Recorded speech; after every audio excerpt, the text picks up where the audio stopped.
Picture this, a vibrant world brimming with untapped creativity, bursting with talent and endless possibilities, yet inexplicably stumbling in the dark without a clear path forward.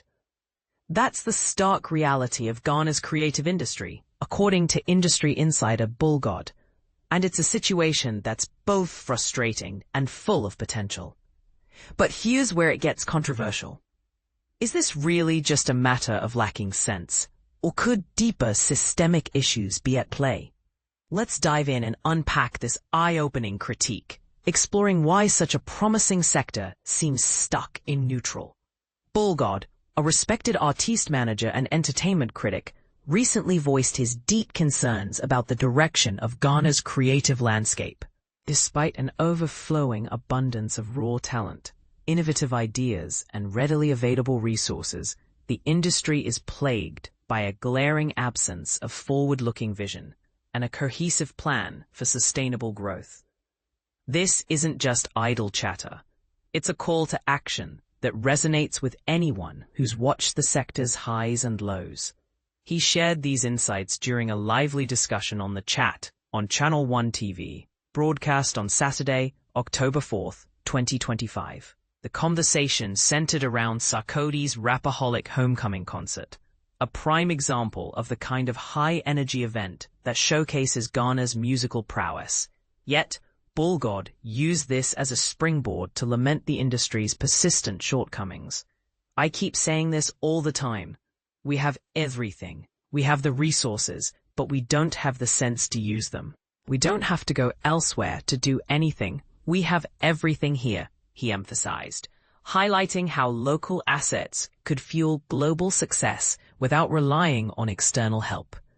To help beginners grasp this, think of the creative industry as a vast ecosystem encompassing music, film, art, fashion, and more.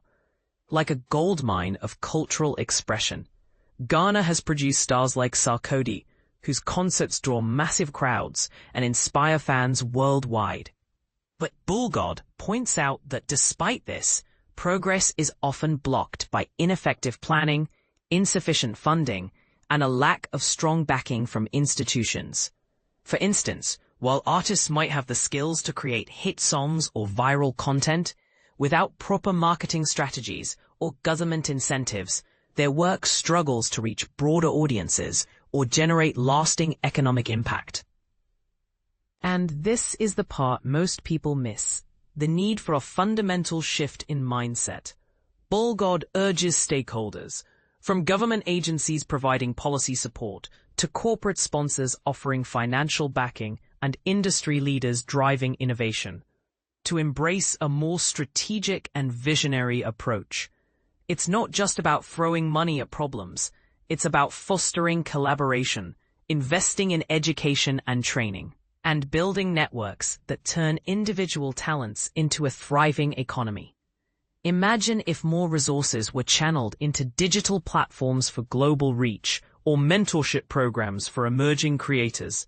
The possibilities could transform Ghana into a creative powerhouse. Of course, this perspective isn't without its debates. Some might argue that the lack of sense Bullgod describes is overstated, pointing fingers at external factors like global competition or economic challenges that artists can't control. Others could counter that the real issue lies with artists themselves, who might prioritize short-term fame over long-term industry building. Is the government doing enough, or should creatives take more initiative?